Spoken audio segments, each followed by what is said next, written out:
उत्कल क्षेत्र वास्तव में भगवत भक्ति का क्षेत्र है। यह आज भी देखा जाता है। इस क्षेत्र में भगवान के गुणों का वर्णन और श्रवण करना यही स्वाभाविक कार्य है। हम इसके पूर्व मुंबई में भागवत सप्ताह किए थे, तो उसमें भगवान शिव के गुणों का और उनके द्वारा भगवान के गुणों का वर्णन था। मुख्य प्रसंग था किस प्रकार दक्ष प्रजापति ने भगवान शिव से द्रोह किया, परंतु बाद में वे अपना सुधार किए और भगवान शिव ने कृपा किया। तब दक्ष के यज्ञ में साक्षात श्री भगवान प्रकट हुए और विविध देवताओं ने उनके गुणों का गान किया। तो उस प्रसंग के बाद ठीक 8वां अध्याय 4थे स्कंध का प्रारंभ होता है। मेरे मन में यह इच्छा हुई कि यही प्रसंग कहेंगे, ध्रुव महाराज का प्रसंग। इस प्रसंग को सुनने पर क्या क्या लाभ होता है वो तो बाद में बताया गया है, लेकिन उसमें एक है ध्रव्यम। ध्रव्यम ध्रव्यम का अर्थ है ध्रुवता। भगवत भक्ति में निश्चलता या धन आदि की भी ध्रुवता हो जाती है, कोई अभाव नहीं रहता है। इसका एक अर्थ यह भी है। और द्रव्यम का अर्थ ध्रुव लोक प्राप्त होता है। किसी भी तरह से भगवान श्री जगन्नाथ देव के चरण कमल में प्रीति अचल हो जाती है। यही इस प्रसंग का सार है। और इस भुवनेश्वर में भगवान लिंगराज के शरण में हम लोग हैं, तो उनके प्रसंग के बाद ही ये प्रसंग प्रारंभ होता है। अतः श्री लिंगराज जी के चरण कमलों में प्रणाम करके मैं यह प्रसंग प्रारंभ कर रहा हूँ। ध्यान रखना चाहिए कि इस प्रसंग को मैत्रेय जी सुना रहे हैं विदुर जी को। श्रोता केवल एक हैं। इस प्रसंग को सुन रहे हैं विदुर जी हरिद्वार में। मैत्रेय जी सुना रहे हैं। मैत्रेय जी डायरेक्ट भगवान श्री कृष्ण के शिष्य। उद्धव जी और मैत्रेय जी ये दो भगवान श्री कृष्ण से ज्ञान प्राप्त किए।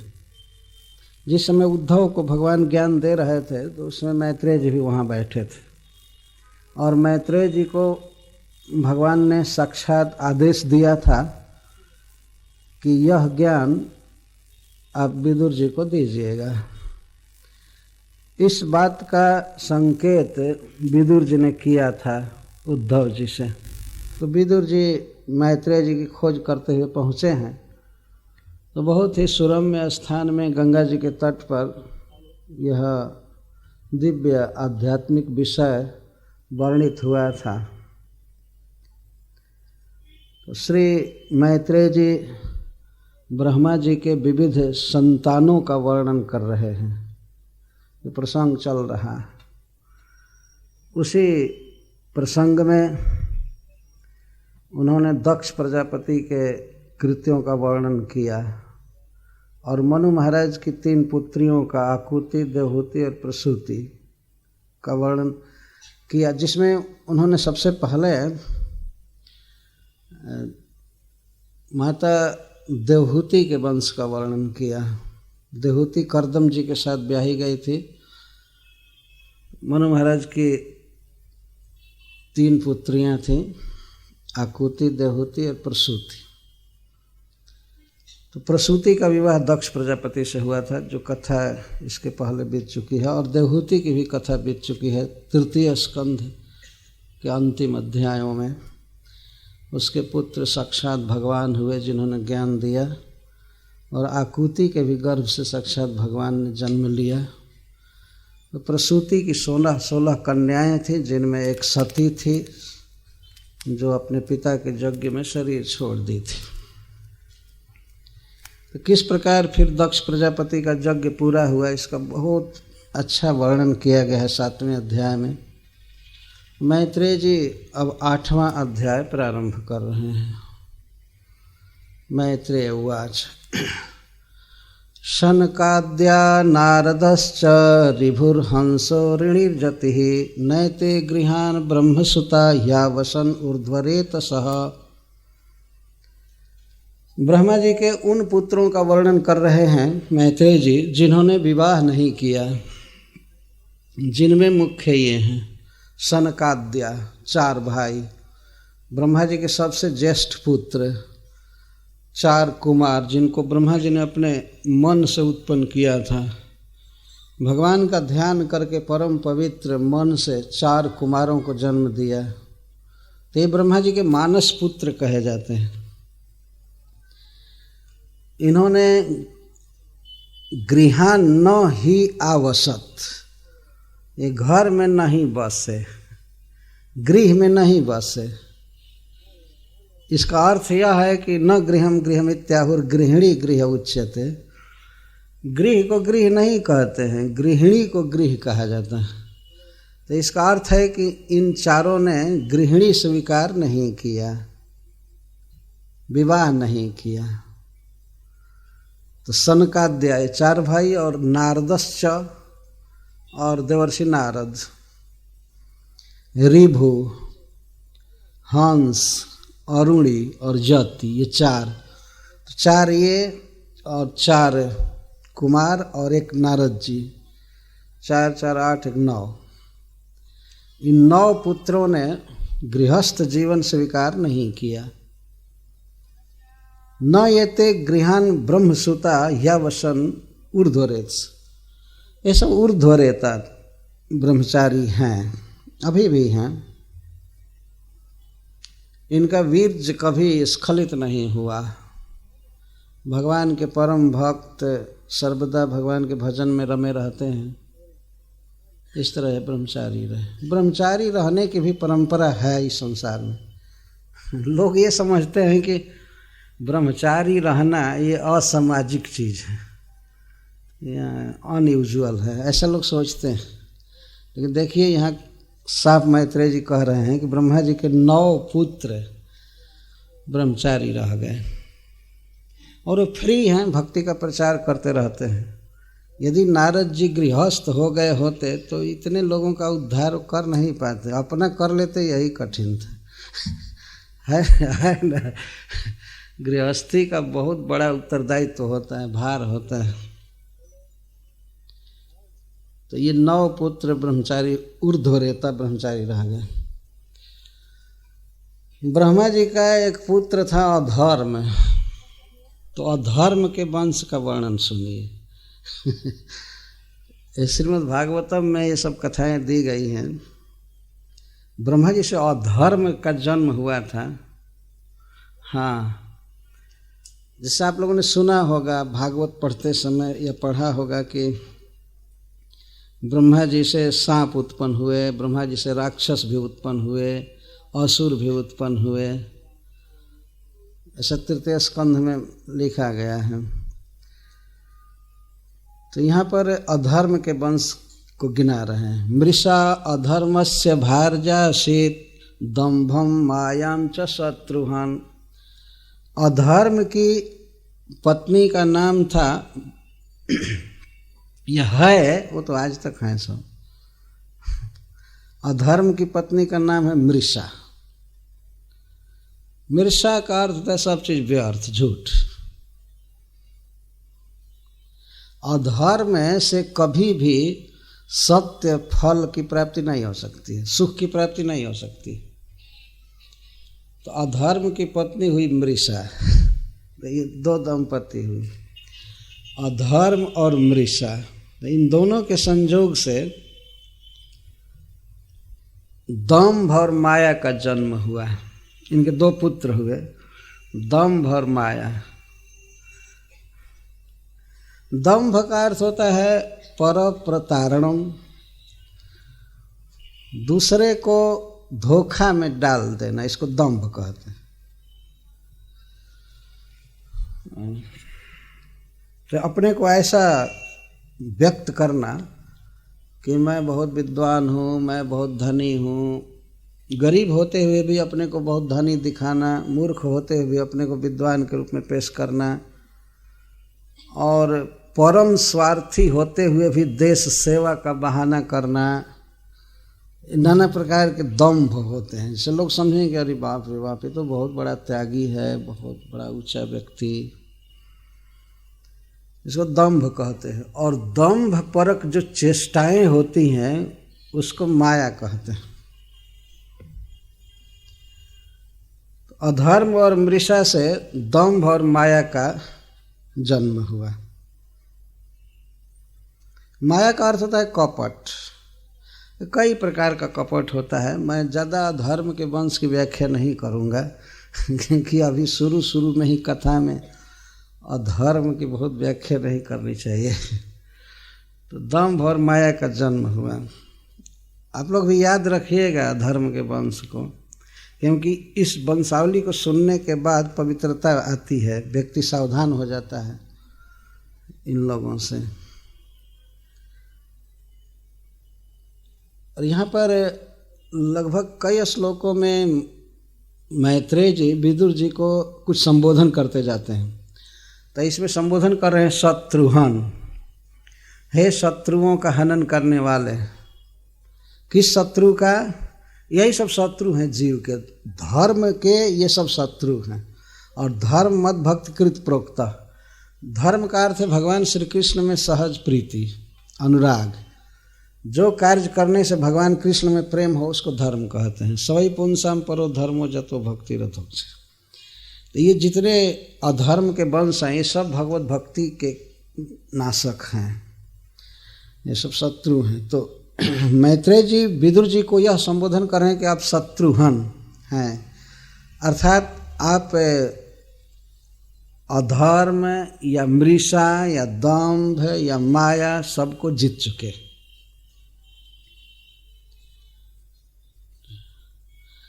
तो दंभ और माया ने मिल करके असूतम मिथुनम तत्व निर्तिर जगृह प्रजा।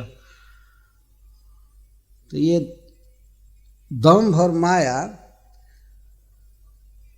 दोनों भाई बहन हैं, लेकिन इन दोनों ने मिल करके एक जोड़ा संतान पैदा किया।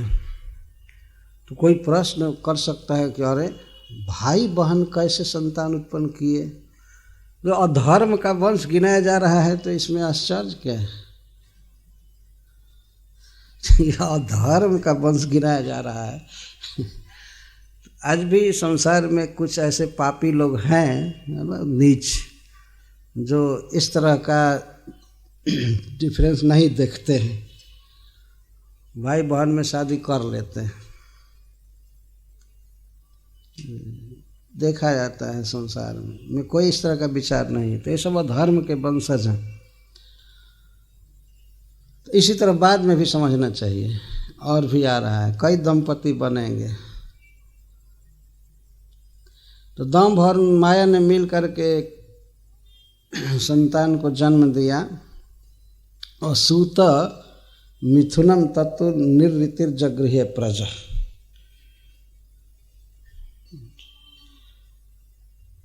तयो समभवत लोभो।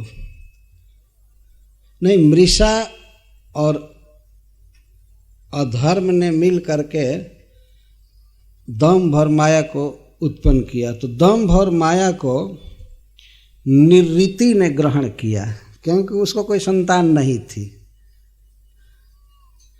निर्ऋति का अर्थ होता है निर्दयता।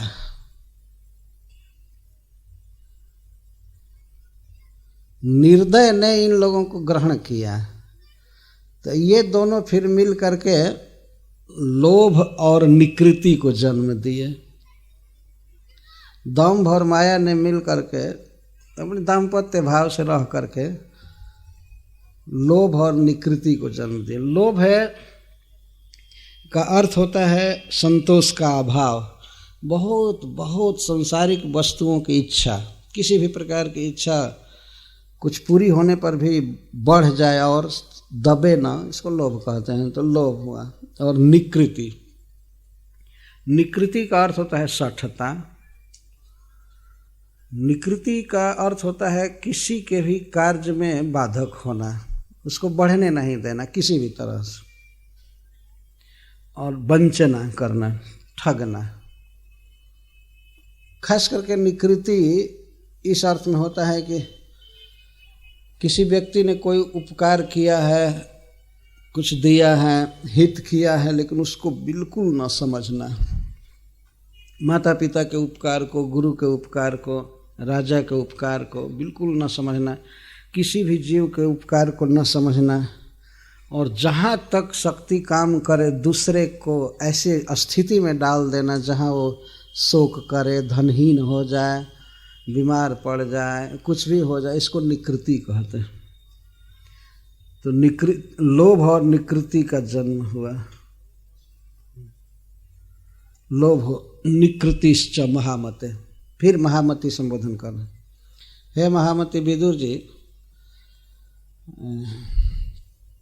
दंभ और माया ने मिल करके लोभ और निकृति को जन्म दिया, और निकृति तथा लोभ ने मिलकर क्रोध और हिंसा को जन्म दिया। क्रोध का अर्थ है कोई बात बर्दाश्त नहीं कर सकना, और हिंसा का अर्थ है वध कर देना अथवा किसी को घोर संकट में डाल देना। अच्छा, इन दोनों के संयोग से कली का जन्म हुआ। कली की बहन है दुरुक्ति। एक अद्भुत बात है कि मैत्रेय जी भाई बहन जैसा वर्णन कर रहे हैं, लेकिन तुरंत दोनों को दंपति बना रहे हैं। यही अधर्म का वंश है। तो कली का जन्म हुआ। कली का अर्थ होता है विवाद, कलह। जहाँ भी कलयुग बसता है ये वहाँ विवाद जरूर होता है, इसीलिए कलयुग को कलयुग कहते हैं। कलयुग का अर्थ श्रील प्रभुपाद जी करते हैं द एज ऑफ क्वायरल। एक कलह का युग है। कलह का अर्थ है हमेशा मारपीट ही नहीं होता है, किसी एक पॉइंट पर दो मति हो जाना, यह भी कलह है, यह भी विवाद है। और इस संसार में 5 आदमी भी नहीं मिलेंगे इस समय जिनका मन एक में मिलता हो। वास्तव में कुछ न कुछ मतभेद है। यहाँ तक कलयुग में वर्णन किया गया है भागवत में कि पत्नी और पति में भी विवाद होगा कलयुग में। अब बताइए, तो फिर कौन ऐसा है जिसका एक मत हो जाए? डिफरेंट ओपिनियंस रहेंगे ये कलयुग में। तो कली का जन्म हुआ। तो इसकी बहन थी दुरुक्ति। दुरुक्ति का अर्थ है बहुत कठोर वचन बोलना, बिना मतलब के गाली देना, ये दुरुक्ति इसको कहते। तो दुरुक्ति और कली का जब समागम हुआ तो उससे भय और मृत्यु का जन्म हुआ। भय का अर्थ तो समझते ही हैं, और मृत्यु यहाँ स्त्री के लिए कहा गया है। महाभारत में यह वर्णन किया गया है कि मृत्यु स्त्री है। वैसे मृत्यु शब्द का प्रयोग संस्कृत में पुल्लिंग में किया जाता है, लेकिन कहीं कहीं हिंदी में देखा जाता है कि मृत्यु शब्द का प्रयोग स्त्रीलिंग में किया जाता है। उसकी मृत्यु हो गई, इसीलिए भय जो है वो पुरुष और मृत्यु स्त्री। भय मृत्यु, तब जब इस तरह से कोई भय में पड़ गया, मृत्यु हुई और काम क्रोध लोभ सब में पड़ा, तो अंत में इन दोनों ने मिल करके जन्म दिया यातना और निरय। यातना का अर्थ है तीव्र पीड़ा और निरय का अर्थ है नरक। घोर नरक में खूब यातना भोगनी पड़ेगी। यही अधर्म के उत्तराधिकारी वंशज। अधर्म के वंश में जन्म लेने पर इस तरह से अस्थाई किंगडम क्या है? नरक। और वहाँ सुख क्या है? तीव्र पीड़ा, जमराज के दूतों द्वारा इस तरह भोगना पड़ता है। अब देखिए मैत्रेय जी इस प्रसंग को कह करके कहते हैं, संग्रहेण मया आख्यातः प्रतिसर्गस्तवा नघ।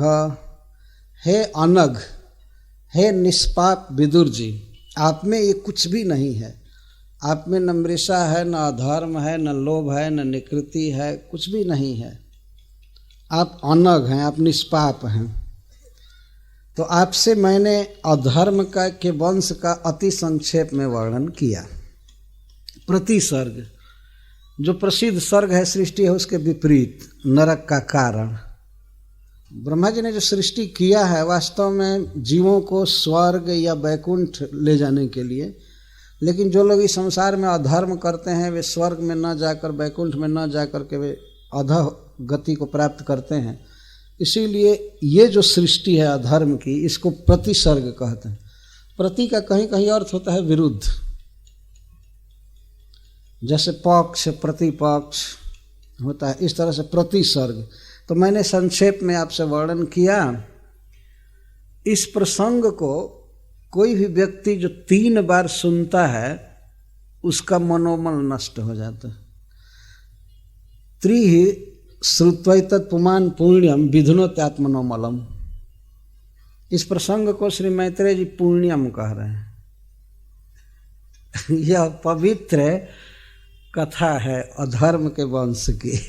तो फिर जिज्ञासा होती है कि ये पुण्यम प्रसंग कैसे हो सकता है। तो श्रीपाद श्रीधर स्वामी जी कहते हैं कि सुनने पर या वर्णन करने पर तब यह पवित्र करता है, इसलिए पुण्यम। अपने आप में पुण्यम प्रसंग नहीं है, अपने आप में तो एक स्वयं ही अधर्म प्रसंग है, पापमय प्रसंग है, लेकिन इसको सुनने पर व्यक्ति इनके दुष्प्रभाव से बच जाता है। तो इस तरह ये काम करते हैं। जैसे कहीं अगर वर्णन किया जाए कारागृह के दुख का, तो हो सकता है कि लोग सावधान हो जाएं क्राइम करने से कि भाई हम अपराध करेंगे तो कारागृह में चल जाएंगे। अतः कारागृह के दुख का वर्णन करने पर व्यक्ति अपराध नहीं करेगा अगर वो सुनेगा तो इस तरह से कहा जाए कि कारागृहम पुण्यम, कारागृह पवित्र करने वाला है। उसके दुख को सुन करके दूसरे लोग अपराध करने से बच जाएंगे। तो अधर्म का वंश वर्णन सुन करके कुछ लोग अधर्म से बच जाएंगे, इसलिए इस प्रसंग को पुण्यम कहा गया। यह पवित्र भगवान के कथा जैसा ही ये जीवों को शुद्ध करने वाला यह प्रसंग। और संक्षेप में कहा गया केवल 3-4 श्लोकों में, लेकिन शर्त यह है त्रिश्रुत्वा, 3 बार इसे सुनेगा तब उसके आत्मनो मलम, मन का जो मल है, संसार के भोगों की इच्छा है, सब दोष पाप सब नष्ट हो जाए। विधनोति आत्मनो मलम। ये तो बहुत सुंदर उपाय हैं। एक बार सुन ही लिए, 2 बार और कहीं पढ़िएगा तो ठीक हो जाएगा, सारा मनोमल नष्ट हो जाएगा, शुद्ध हो जाएगा चित्त। अब सुनिए मनु महाराज की कथा। मनु महाराज ब्रह्मा जी के पुत्र हैं, स्वयंभुव मनु। अथातः कीर्तये वंशम पुण्य कीर्ते कुरुद्वः स्वयंभुवास्यापि मनो हरेरंशांश जन्मनः। अब मैं पुण्य कीर्ति मनु महाराज के वंश का वर्णन कर रहा हूँ। मैत्रेय जी कहते हैं मनु महाराज भगवान के अंश से जन्म लिए थे। भगवान के अंश से ब्रह्मा जी और ब्रह्मा जी के अंश मनु महाराज, तो हरे अंशांश जन्मना, षष्ठी विभक्ति में भगवान के अंश से जन्म हुआ था मनु महाराज का। तो इस प्रकार मनु महाराज का वंश बहुत पवित्र है और मनु महाराज अपने आप में पूर्ण कीर्ति है। जिस प्रकार भगवान की कीर्ति सुनने और कहने पर जीव शुद्ध हो जाते हैं, उसी तरह मनु महाराज के जस का वर्णन करने पर जीव शुद्ध हो जाता है, क्योंकि ये भगवान के परम महान भक्त हैं। स्वयंभुर नारद शंभु कुमार कपिलो मनु प्रहलादो जनको भीष्मो बलिर्वया सुकीर्वयम्। तृतीय स्कंध में श्रीमद् भागवत में लिखा गया है कि मनु महाराज अपने 71 चतुर्युग को भगवान की कथा सुनने में व्यतीत करती है। इसका अर्थ है कि अपने 71 चतुर्युग तक उन्होंने जो शासन किया उसमें सबसे अधिक समय उनका बीता था भगवान के श्रवण कीर्तन में। एक चतुर्युग 43,20,000 वर्ष का होता है, तो इस तरह से 71 से मल्टीप्लाइड करें, गुना करेंगे तो इतना लंबा समय, और उसमें से अधिकांश समय भगवान के कथा कीर्तन में बीता था। हरे कृष्णा कृष्ण कृष्ण हरे हरे, हरे राम राम राम हरे। हम लोग थोड़े समय तक कुछ जप कर लेते हैं, भजन करते हैं तो सोचते हैं कि बहुत कर रहे हैं, है ना। और खाने सोने आदि का समय जोड़ें तो उसकी अपेक्षा कितना अधिक हो जाएगा। इसीलिए मनु महाराज के कीर्ति को मैत्रेय जी कह रहे हैं पूर्ण कीर्ति, और भगवान के अंश के अंश से इनका जन्म हुआ था। तो प्रिय व्रतोत्तान पादौ शत्रुपा पते मनो वासुदेवस्य कलया रक्षायाम जगत स्थितौ। मनु महाराज के 2 पुत्र हुए। 3 पुत्री का नाम मैं पहले रखा, 3 पुत्रियां और 2 पुत्र हैं। तो 2 पुत्रों के नाम है प्रियव्रत और उत्तानपाद। प्रियव्रत महाराज के वंश की कथा 5वें स्कंध में आएगी। उस कथा को डायरेक्ट सुखदेव गोस्वामी कहेंगे। इस कथा को भी सुखदेव गोस्वामी कह रहे हैं, लेकिन उन्होंने उद्धृत किया है मैत्रेय जी को बीच में। तो मैत्रेय जी कहते हैं कि शत्रुपा के पति मनु महाराज के 2 पुत्र हुए, प्रियव्रत और उत्तानपाद। इनके विषय में मैत्रेय जी स्पेशल बात कह रहे हैं, वासुदेवस्य कलया रक्षायाम जगत स्थितौ। ये दोनों वासुदेव की शक्ति से जन्म लिए थे। भगवान की कला थी इनकी, भुवन पालिनी कला, और ये दोनों जीवों की रक्षा में स्थित हुए। दोनों राजा बने और प्रजा का पालन बहुत अच्छी तरह से किए। रक्षा जगत स्थित, जगत का अर्थ है जीवानाम, संपूर्ण जीवों की भली भांति रक्षा किए, पोषण किए। राजा बहुत महत्वपूर्ण व्यक्ति होता है, वो समस्त प्रजा का पोषक होता है, पालक होता है और रक्षक होता है। तो वासुदेव की कला से ये दोनों लड़के जन्म लिए थे और राजा बने। यह कथा तो उत्तानपाद के विषय में तो कोई बहुत प्रसिद्धि नहीं है, लेकिन महाराज प्रियव्रत वास्तव में बहुत ही विख्यात राजा हुए और भगवान की शक्ति से उन्होंने अद्भुत कार्य किया। तो यहाँ पर प्रियव्रत महाराज की कथा तो 5वें स्कंध में कही जाएगी। अब उत्तानपाद की कथा सुनिए। जाये उत्तानपादस्य सुनीति सुरुचिस्तयोः सुरुचि प्रेयसी पत्युर्नेतराजत्सुतो ध्रुवः। महाराज उत्तानपाद की 2 जाया थी, 2 पत्नियां थी, सुनीति और सुरुचि। तो इन दोनों में सुरुचि अपने पति की बहुत प्रेयसी थी और सुनीति प्रेयसी नहीं थी, प्रिया नहीं थी, जिसका पुत्र था ध्रुव। तो सुरुचि छोटी थी, बाद में विवाह किया था उत्तानपाद ने, और सुनीति बड़ी थी। तो राजा के मन में इस प्रकार का बहुत बड़ा भेद था, और वह राजा उत्तानपाद पूरा स्त्री के अधीन था वासुदेव की कला। कोई राजा भी वास्तव में भगवान का अंश माना जाता है, सामान्य राजा भी भगवान का अंश माना जाता है, फिर उत्तानपाद के विषय में तो कहना ही क्या है। लेकिन ऐसे बड़े बड़े राजा भी स्त्री के अधीन रहे हैं। तो सुनीति बड़ी रानी थी, लेकिन वह प्रिय नहीं थी, इनकी प्यारी नहीं थी। सुरुचि बहुत प्यारी थी।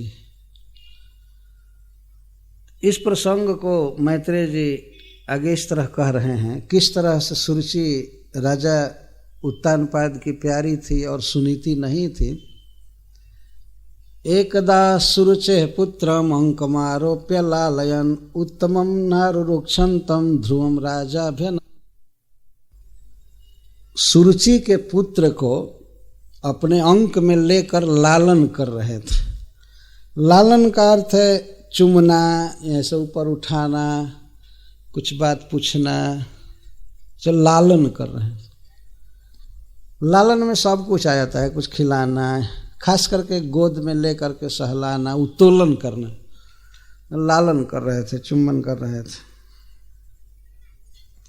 तो मैत्रेय जी कह रहे हैं सुरुचे पुत्रम, सुरुचे पुत्रम, सुरुचि के पुत्र को। वास्तव में वो पुत्र तो राजा उत्तानपाद का था, लेकिन मैत्रेय जी भी बहुत ही मजाक कर रहे हैं, विनोद की तरह से कथा कर रहे हैं। सुरुचि के बेटा को लेकर गोद में खिला रहे थे। ये नहीं कह रहे हैं कि अपने बेटा को गोद में खिला रहे हैं, तो उनका बेटा है ही, लेकिन सुरुचे पुत्रम। तो राजा उत्तानपाद जो अपने अंक में गोद में लेकर पुत्र का लालन कर रहे थे, उत्तम का, तो यही सोच करके कि यह हमारी प्यारी पत्नी सुरुचि का पुत्र है, यह भावना प्रबल थी। मेरा पुत्र है, यह भावना कम थी। यह थी भावना मेरा पुत्र है, लेकिन बहुत प्रदीप्त भावना थी कि यह मेरी छोटी रानी का पुत्र है। इस कारण से ज़्यादा प्रिय था वह भी। सुरुचे पुत्रम, तो अंक में लेकर लालन कर रहे थे उत्तम को। छोटे बेटा का नाम उत्तम था। तो ध्रुव कहीं से खेलते खेलते आया, तो ध्रुव के मन में भी यह अभिलाषा हो गई कि पिता के अंक में मैं भी बैठूं, और मेरे पिताजी जैसे मेरे भाई उत्तम को लाड़ प्यार कर रहे हैं, लालन कर रहे हैं, ऐसे मेरा भी करेंगे। तो राजा उत्तानपाद ऊंचे आसन पर बैठे थे, उत्तम को गोद में लेकर के। ध्रुव भी उनके आसन पर, उनके गोद में चढ़ने के लिए मचल गया, बार बार चेष्टा कर रहा था। तो राजा देख रहे थे कि मेरा बेटा मेरे गोद में चढ़ना चाहता है, आना चाहता है, लेकिन सामने ही उनकी छोटी रानी बैठी थी, सुरुचि बैठी थी। तो सुरुचि के भय से वे अपने पुत्र ध्रुव को गोद में नहीं ले रहे थे। शायद हो सकता है कि अगर वो नहीं रही होती तो ले लिए होते, लेकिन सामने ही मालिक खड़ा है, ये बैठा है, तो क्या करें। उसके भय से वे नहीं ले रहे थे। वो बाद में डांटेगी, भर्त्सना करेगी। पहले से ही अपने कमांड में वो रखती थी राजा को। कुछ स्त्रियां ऐसी होती हैं जो अपने पति को पूरा पूरा कमांड में रखती, पूरा कंट्रोल। 1 इंच नहीं जा सकता है बिना उनके ऑर्डर के कहीं भी। तो राजा उत्तानपाद बहुत अस्त्रैण थे, स्त्री परवश, तो नहीं ले रहे थे। और छोटा बच्चा ध्रुव बार बार ऐसे चेष्टा कर रहा था चढ़ने के लिए। अगर इस तरह का व्यवहार कोई दूसरा बच्चा भी करे तो कोई भी व्यक्ति अपने गोद में उसको ले लेगा, दूसरे के बच्चे को अपने अंक में ले लेगा, लेकिन वह अपने जन्मे हुए पुत्र को गोद में नहीं ले रहा था, इतना उसे भय था। तथा चिकीर्षमाणम तम, लेकिन ध्रुव बार बार चेष्टा कर रहा था। सपत्न्या तनयम ध्रुवम, सुरुचि ने देखा कि ये हमारी सौत का बच्चा, हमारे सौत का बेटा बार बार चढ़ने की चेष्टा कर रहा है राजा की गोद में, राजा के आसन पर, राजा की गोद में। तो वह इस बात को सह नहीं सकी और उसे बहुत बड़ा गर्व था और ईर्ष्या थी ध्रुव के प्रति। वो जानती थी कि ये बड़ा बेटा है, अतः जनता में इस बात का प्रचार था, लोक में इस बात का प्रचार था कि ध्रुव जो है वो राजा उत्तानपाद का बड़ा बेटा है और आगे चल कर के यह राजा का उत्तराधिकारी होगा, राज्य शासन इसका होगा। इस बात से वो बहुत जलती थी। कोई भी अगर चर्चा भी कहीं करता था कि वो राजा उत्तानपाद का बच्चा है, पुत्र है ध्रुव, तो इस बात को सह नहीं पाती थी। कभी कभी तो झगड़ा करते थे कि वो राजा का पुत्र है लेकिन रानी का नहीं है, सुनीति रानी नहीं है, वो तो दासी है। तो राजा लोग तो दासी के गर्भ से भी कभी कभी बच्चा पैदा करते हैं, तो दासी का पुत्र राजा थोड़े हो सकता है। वो ये सोचती थी, बहुत ईर्ष्या थी और अति गर्विता, शीर्षम महाति गर्विता, बहुत गर्विता थी। गर्विता का अर्थ है कि वह जानती थी कि राजा हमारे वश में है, मैं जो कहूंगी वही होगा। तो राजा का वरद हस्त जिसके ऊपर है, जिसको वो प्रिय मान रहा है, तो राजा के बल से वो अति गर्व में उस छोटे बच्चे से पूछी। और बच्चा तो अपना पिता समझ करके बार बार गोद में चढ़ना चाहता था,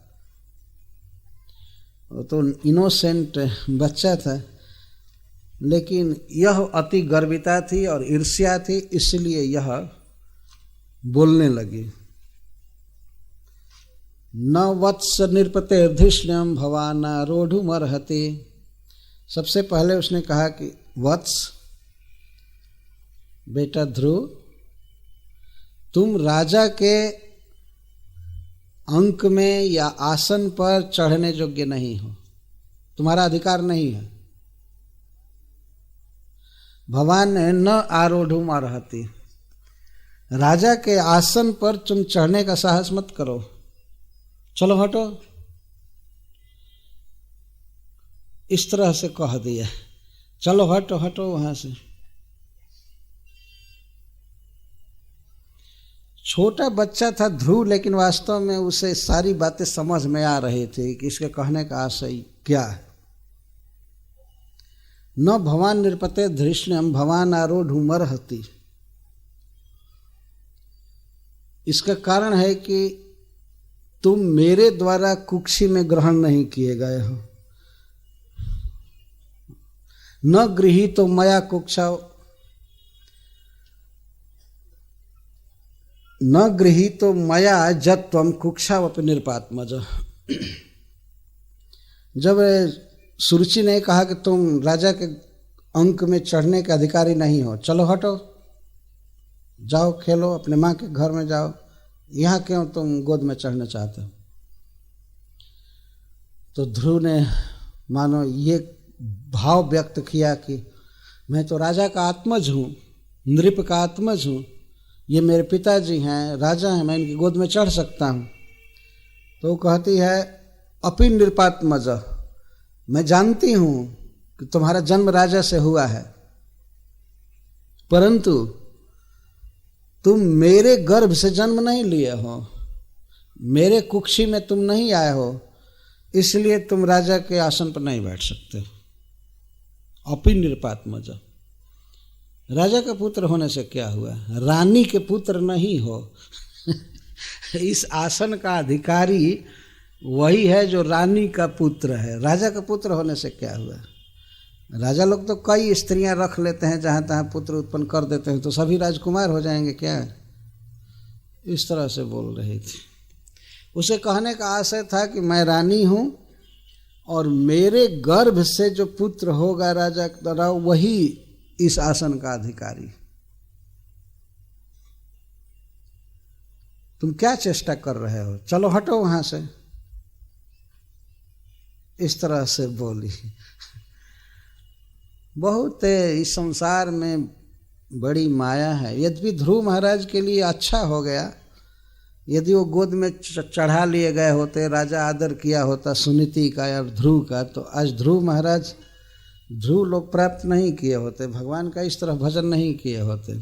कभी कभी जीवन में ऐसा प्रतिरोध होता है, बाधा आती है, तो व्यक्ति उद्विग्न हो जाता है, हाय हाय मुझे सफलता नहीं मिल रही है, मेरा प्रतिरोधी आ गया, मुझे दुख दिया जा रहा है। लेकिन भगवान के विधान को कोई जानता नहीं है कि किस स्थिति में वे किस प्रकार का मंगल करते हैं। ध्रुव महाराज जी के लिए ये जो घटना घटी, यही उनके जीवन का वरदान हो गया। ये घटना नहीं घटी होती तो इतने बड़े भागवत पुरुष भगवान के प्रिय नहीं बने होते। सुरुचि स्पष्ट कर रहे, तुमने मेरे गर्भ से जन्म नहीं लिया है, इसलिए तुम राजा के अंक में या आसन पर बैठने का अधिकार नहीं रखते हो। बालोसी, तुम बच्चा हो और तुमको ये पता नहीं है कि तुम अन्य स्त्री के गर्भ में संभृत हुए हो। बालोसी बतनात्मानम अन्य स्त्री गर्भ संभृतम, तुम दूसरे स्त्री के द्वारा गर्भ में धारण किए गए हो ना। असल में तुम बच्चा हो, तुमको इसका क्या ज्ञान है कि कहाँ किससे जन्म हुआ। बच्चा था, उसको इतना ज्ञान नहीं था कि उसका जन्म सुनीति से हुआ है, तो सब ज्ञान था। लेकिन कहती है बालोसी, तुम बच्चा हो, और बालह का एक अर्थ है मूर्ख, तुम मूर्ख हो, तुम ना समझ हो, नादान बच्चा हो, तुमको पता नहीं है कि तुमको अन्य स्त्री ने गर्भ में धारण किया है मेरे अतिरिक्त। अन्य स्त्री गर्भ संभृतम का अर्थ है मेरे अतिरिक्त किसी अन्य स्त्री ने तुमको अपने गर्भ में धारण किया है, इसीलिए तुम ये दुर्लभ मनोरथ कर रहे हो। यदि तुमको पता होता कि तुम दूसरे स्त्री के गर्भ से जन्म लिए हो तो इतने उच्च आसन पर और राजा के गोद में बैठने का कभी दुस्साहस नहीं करते। तो एक प्रकार से यह कह रही है कि तुमको ये सब पता नहीं है, तो आज तो पता हो गया ना, इसलिए हटो, जाओ जाओ यहाँ से, अपने माँ के गोद में चढ़ा करो, इस गोद में, राजा के गोद में, राजा के आसन पर बैठने का साहस मत करो। कैसे सोच लिए। यह सुन करके ध्रुव महाराज कुछ क्रोधित से होने लगे। मान लीजिए अगर ध्रुव महाराज यह कहें, ठीक है मैं अन्य स्त्री के गर्भ से जन्म लिया हूं, इसलिए राजा की गोद में बैठने का मेरा अधिकार नहीं है, क्या उपाय है कि मैं इनकी गोद में बैठ सकता हूं? कोई है उपाय? और तो कहती है और कोई उपाय नहीं है, उपाय यही है कि तुमको मेरे गर्भ से जन्म लेना पड़ेगा, तेरे गर्भ से जन्म लेना पड़ेगा, तेरा बच्चा होना पड़ेगा। हाँ, तो तपसा आराध्य पुरुषम तस्य वानुग्रहेण में गर्भे तुम साधयात्मानम जदिच्छसे निर्पासनम। उसने स्पष्ट कहा कि मेरे गर्भ से, मेरे पेट से जन्म लेने के बाद ही तुम इस आसन पर बैठ सकते हो, अन्य कोई नहीं, अन्य किसी भी उपाय से नहीं बैठ सकते। तो फिर ध्रुव ने कहा कि तुम्हारे गर्भ से जन्म लेने का क्या उपाय है? मेरे गर्भ से उसी को जन्म मिल सकता है जिस पर परम पुरुष भगवान श्री विष्णु की दया हो जाएगी। इसलिए तुम जाओ, तपस्या करो, भजन करो, और भजन द्वारा जब भगवान विष्णु तुम पर प्रसन्न हो जाएंगे तो उनसे वर मांगना कि हमारा जन्म सुरुचि के गर्भ से दीजिए, और जब मेरा बेटा बनोगे, जन्म ले लोगे, तब इस प्रोसेस से गद्दी मिल जाएगी तुमको। अद्भुत बात कह रहे, जब भगवान विष्णु गद्दी दे सकते हैं, जब उसके गर्भ में जन्म दे सकते हैं, तो डायरेक्ट हाथ पकड़कर आसन पर नहीं बैठा सकते हैं, गर्भ से जन्म लेने की क्या जरूरत लेकिन सुरुचि अभिमान में कह रहे कि नहीं, भगवान भी जब दया करेंगे खूब तब मेरे गर्भ से जन्म मिलेगा। मतलब मेरे जैसी स्त्री के गर्भ में आना यह भगवान का बहुत बड़ा अनुग्रह है। जो कुछ भी हो, सुरुचि भगवान विष्णु की महिमा पर बोल रही थी। उसने कभी दूसरे देवताओं का नाम नहीं रखा कि इस देवता की आराधना करो, इसकी आराधना करो, इसकी आराधना करो। वो जानती थी कि इतना बड़ा राज्य और इस तरह का सुख भगवान विष्णु ही दे सकते हैं और कोई नहीं दे सकता है। तो यद्यपि वो ईर्ष्या से बोल रही थी, लेकिन अच्छी बात बोल रही थी। तपसा आराध्य पुरुषम, तपस्या द्वारा पुरुष की आराधना करो। पुरुष का अर्थ ही है विष्णु कृष्ण। जाओ जाओ भगवान की आराधना करो, भजन करो। और वास्तविक इसका अभिप्राय था कि जाओ वन में कहीं मर जाओ, धस जाओ नदी में, खत्म हो जाओ। उसका कहने का आशय यह था, ईर्ष्या थी। वास्तव में वो नहीं चाहती थी कि मेरे गर्भ से जन्म ले, वह तो एक व्यंग बोल रही थी। उसके कहने का आशय था कि ऑलरेडी हमारे गर्भ से एक बच्चा हो ही गया है, तो अब दूसरे की क्या जरूरत है, यही राजा बनेगा।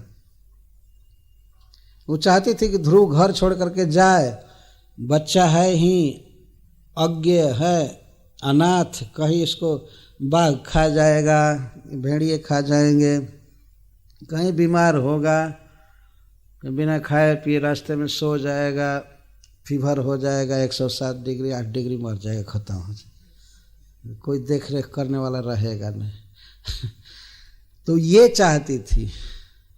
लेकिन जो कुछ भी हो, बहुत उच्च कुल की थी और एक सभ्य समाज में रह रही थी, इसलिए बोल रही है तो भगवान की महिमा बोल रही है। भगवान की आराधना करो, भगवान का भजन करो। और तस्य एव अनुग्रहेण, उनकी कृपा से ही, गर्भे त्वम साधय आत्मानम, और तुम उनकी कृपा से ही मेरे गर्भ में आने की चेष्टा करो, और मेरे गर्भ में आकर के तब गद्दी पर जाओगे। और इस प्रोसेस भगवान भी कृपा करेंगे किसी पर तो मेरे गर्भ से जन्म लेना पड़ेगा। लगता है जैसे ये कहने का इसका आशय है कि भगवान भी हाथ पकड़ के डायरेक्ट नहीं बैठा सकते, कम से कम इस आसन पर, राजा उत्तानपाद के आसन पर। इसके लिए तो मेरा ही पुत्र योग्य है, मेरा पुत्र बनना पड़ेगा। तो इस प्रकार से जब एक स्त्री ने, अपनी सौतेली माँ ने ध्रुव का तिरस्कार किया, तो ध्रुव यद्यपि 5 वर्ष के थे, लेकिन इस प्रकार की कठोर उक्ति उनके हृदय में बैठ गई। मातु दुरुक्ति संविद्ध, मातु सपत्न्या सुदुरुक्ति विद्ध, श्वसन रुषा दंड हतो जथा। जब ध्रुव को सुरुचि ने इस प्रकार से कहा तो ध्रुव 5 वर्ष के होते हुए भी सारी बातों का मर्म समझ रहे थे। वे समझ गए कि मेरी माँ को ये बहुत हीन कह रही है। उसके गर्भ से जन्म लेना जैसे बहुत पाप का फल हो, और वो किसी काम की स्त्री नहीं है, ऐसा महसूस उनको हुआ। ऐसा बोल रही है सुरुचि। अतः अपनी सौतेली माँ के वाक्यों से ध्रुव महाराज उस तरह से आहत हो गए जैसे किसी भयंकर सर्प को कोई डंडे से मार दिया हो। इतना क्रोध होने लगा उनको।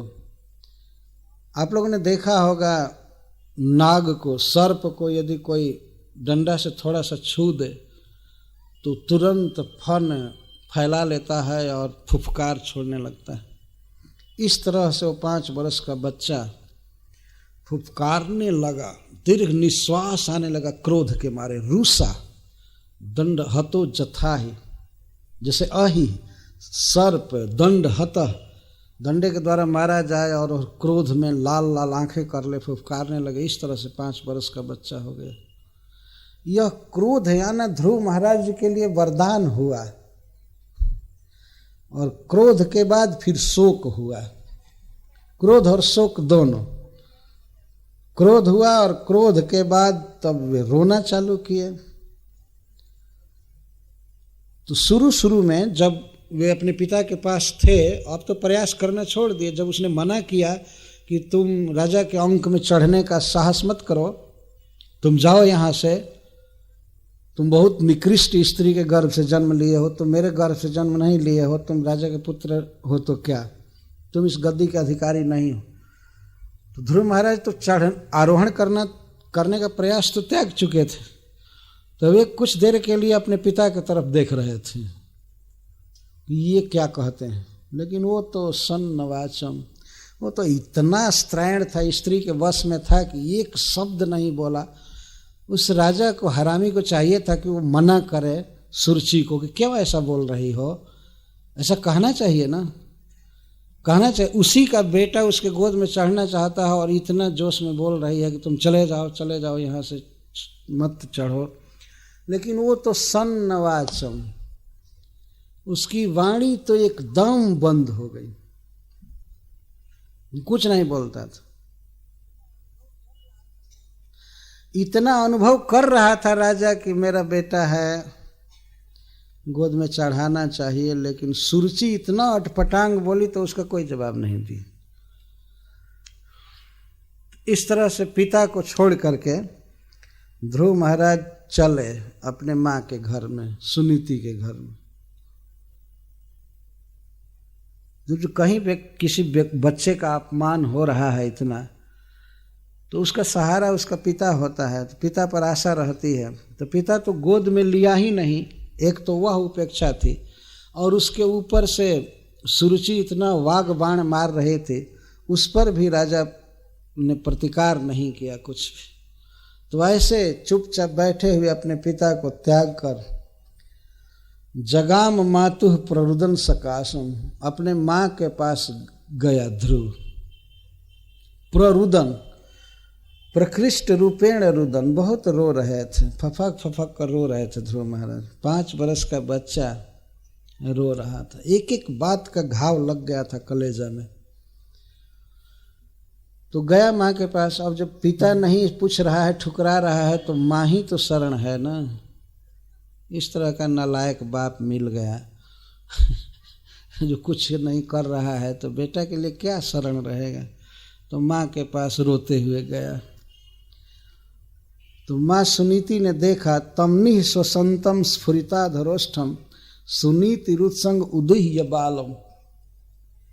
सुनीति ने देखा कि उसका बेटा रो रहा है और उसके ओष्ठ कांप रहे हैं, अधर और ओष्ठ दोनों कांप रहे हैं। जब शोक होता है और क्रोध होता है तो ओठ कांपने लगते हैं, खास करके क्रोध के समय। तो शोक हो ही रहा है, रो रहा है, और क्रोध के कारण ओष्ठ कांप रहे थे। ऐसे बच्चे को दोनों हाथों से उठाकर सुनीति ने गोद में रख लिया और बेचारी सोचने लगी क्या हुआ, मेरे बच्चे का किसने अपमान किया, किसने पीटा, क्या हुआ। वो इस तरह से चकित हो गई, अपने आंचल से बच्चे का मुख पोंछ रही थी, आंसू पोंछ रही थी। चुप रहो बेटा, चुप रहो, क्या हुआ, तुमको किसने गाली दिया, किसने मारा, क्या हुआ। अपने प्राण प्रिय पुत्र के इस दुखमय स्थिति से वो बहुत विकल हो गई। तब तक अंतःपुर में काम करने वाले कुछ सेवक वहाँ घूम रहे थे। उन्होंने देखा था कि किस तरह से ध्रुव का अपमान सुरुचि ने किया था। तो वे लोग कहे, निशम्य तत्पौर मुखान नितांतम। तो उस तत्पौर उस पुर के रहने वाले कुछ लोग सेवक आकर कहे कि रानी जी, यह बात है, सुरुचि ने इस प्रकार से बच्चे को कहा है। तो इस पर वो और अधिक दुखी हो गई। निशम्य तत्पौर मुखा नितांतम सा व्यथे जद गदितम सपत्न्या। तो पहले तो सुनीति कुछ समझ नहीं रही थी कि बच्चा क्यों दुखी है। जब अंतःपुर के सेवकों ने कहा कि इस कारण से बच्चा दुखी है, इसकी माँ ने, सौतेली माँ ने इसको इस तरह से कठोर वचन कहा है, यह सुन करके सुनीति बहुत व्यथित हो गई। इस संसार में किसी भी अस्त्र शस्त्र से उतना दुख नहीं होता, उतनी पीड़ा नहीं होती है जितना कठोर वचनों से होती है। सुनीति की शरण में गए थे ध्रुव महाराज। बच्चा गया था कि माँ कुछ सहारा देगी, करेगी, लेकिन माँ तो अपने सौत की बात को सुन करके और दुखी हो गई। सा व्यथित भृशम, बहुत अधिक दुखी हो गई। और वो बच्चे को कहाँ से समझावे, बच्चा तो गोद में है, बच्चा भी रो रहा है और माँ भी रोने लगी जोर जोर से। सोत्सिर्ज धैर्यम विललाप बाला।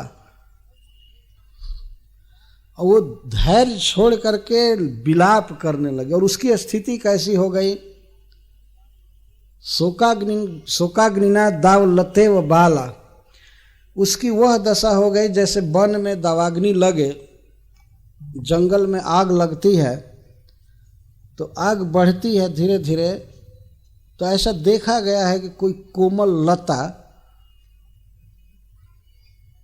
आग में फंस गई है और आंच जैसे जैसे लगने लगती है, ताप जैसे जैसे निकट आने लगता है तो लता से पानी चूने लगता है थोड़ा थोड़ा, और बाद में वो लता झुलस जाती है। तो सुनीति की यह दशा हुई इस बात को सुन करके। मैत्रेय जी कहते सोसृज धैर्यम विरलाप शोक दावाग्निना दावलते व बाला वाक्यम सपत्न्या स्मृति सरोज श्रिया दृशा वाष्पकला मुवाह। तो अपने सौत की बातों को सुनकर सुनीति को इतना शोक हुआ कि वह तुरंत पसीने से लथपथ हो गई वाक्य केवल सुन करके, और आंखों में आंसू उमड़ने लगे। शोक रूपी अग्नि हृदय में प्रज्वलित हो गया।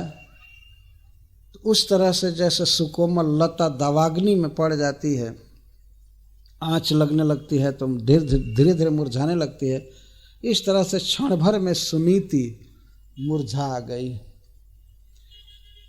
और मैत्रेय जी कहते हैं उसकी आंखें बहुत सुंदर कमल जैसी हैं, सरोज श्रिया दृशा, सरोज श्री दृक्।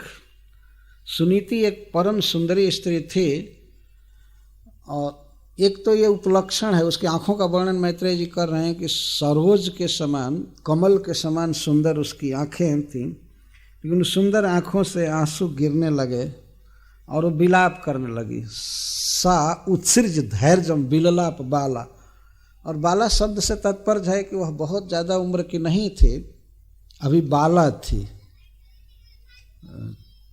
एक पुत्र को उसने जन्म दिया था, सुकोमल शरीर था, अभी युवती थी, और बेचारी इस तरह से पति के द्वारा उपेक्षिता हुई और सौत ने इस तरह से कठोर बाणों का प्रयोग, वचनों का प्रयोग किया, तो इससे उसका धैर्य छूट गया। जब तक धैर्य रहता है तो आदमी चुपचाप रहता है, धैर्य खत्म हो गया तो विलाप करने लगी। विलाप का अर्थ होता है कुछ वर्णन करते हुए रोना, इसको विलाप कहते हैं। तो रोने लगी और कुछ कहने लगी, हाय मैं इतनी अभागिन हूँ, ऐसी हूँ, ऐसी हूँ, ऐसा मेरा ऐसे घर में विवाह हुआ, ये हुआ वो। प्राय स्त्रियों का स्वभाव होता है जब रोती हैं तो कुछ कथा कहती हुई रोती हैं, इसको विलाप कहते हैं। और बिना कथा कहे जो रो लिया जाता है तो उसको रुदन कहते हैं, विलाप नहीं कहते। कुछ वर्णन करते हुए रोना।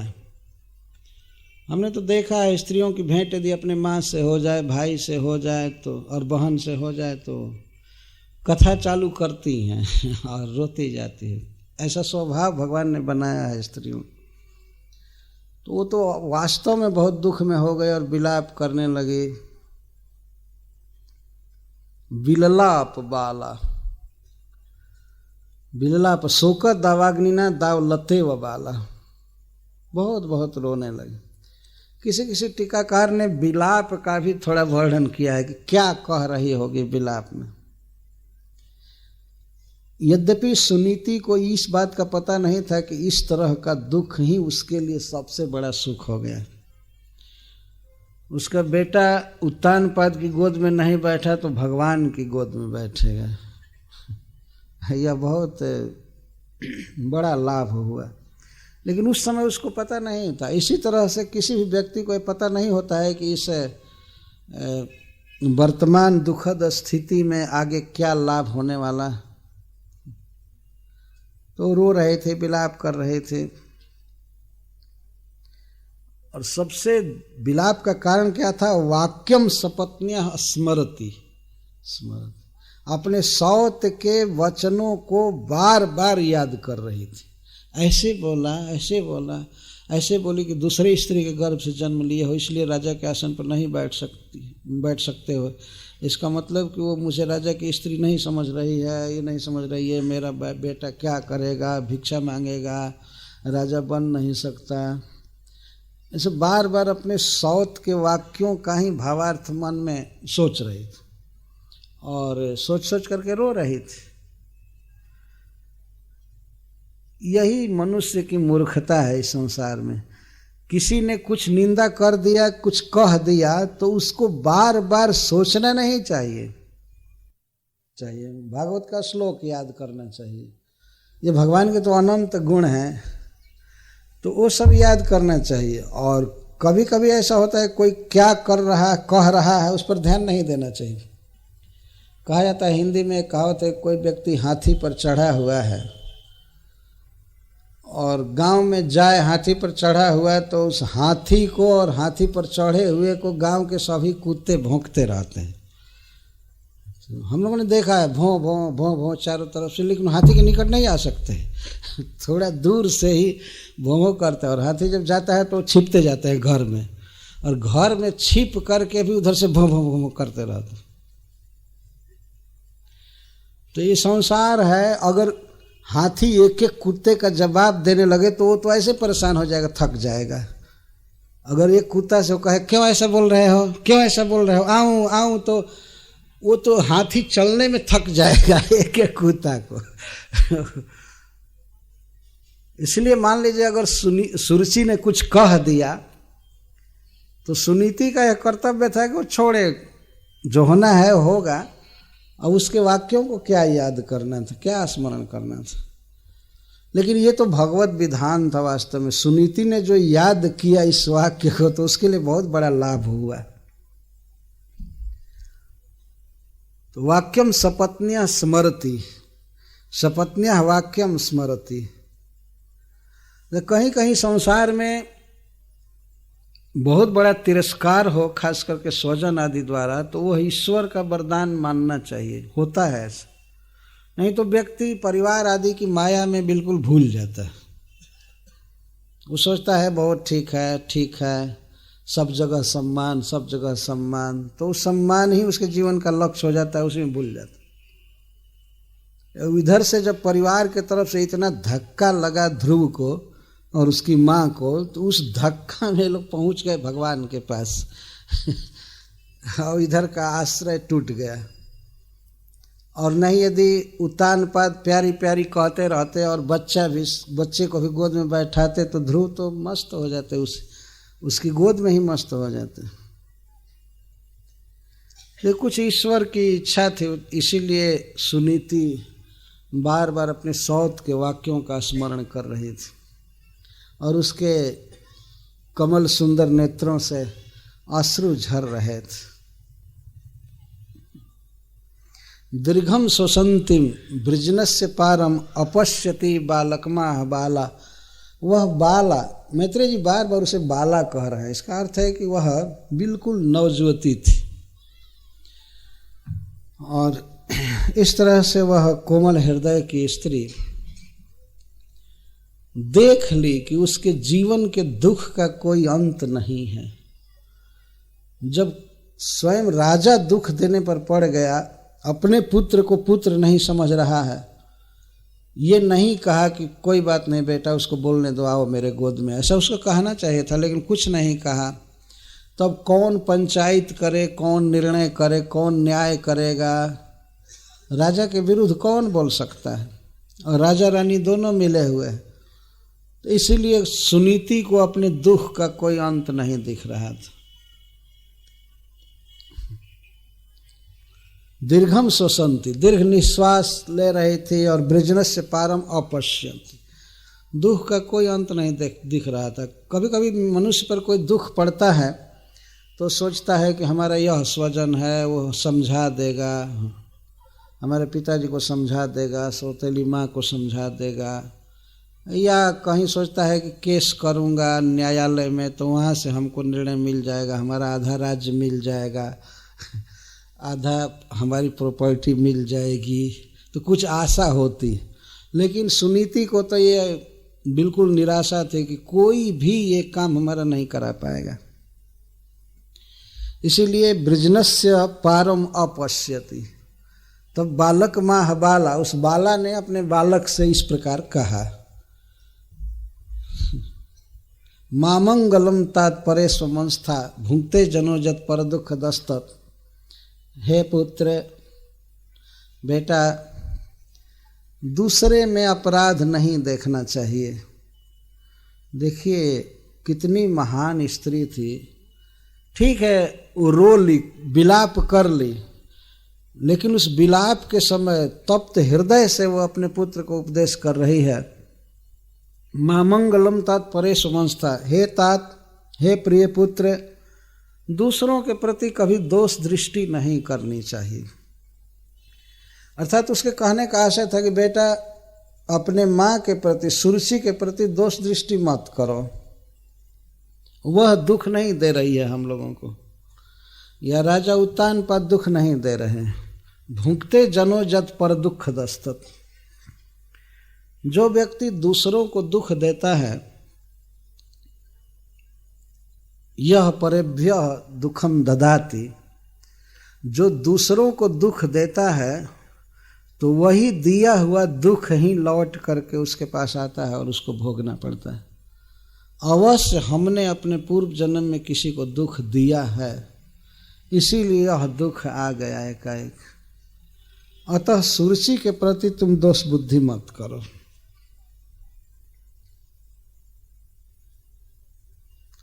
तो मान लीजिए अगर ध्रुव कहें कि सुरुचि ने यह कहा, यह कहा, यह कहा, तो सुनीति कह रहे कि सत्यम सुरुच्याभिहितम भवान में जदुर्भगा या उदरे गृहीत। ठीक कहा है सुरुचि ने। सुरुचि जो यह कही कि तुम राजा के गोद में नहीं बैठ सकते हो, तो बेटा उसने ठीक कहा है कि तुम मेरी जैसी हतभागिनी नारी के कुक्षी में जन्म लिए हो। मैं वास्तव में बहुत हतभागिनी हूँ, तो तुम तो मेरे गोद में, मेरे गर्भ में आए और स्तन्येन वृद्धश्च विलज्जते याम भारजे तिवा ओढ़ुम इडस्पति माम। मैं कितनी अभाग्नि हूँ, रो रो करके वर्णन कर रही है।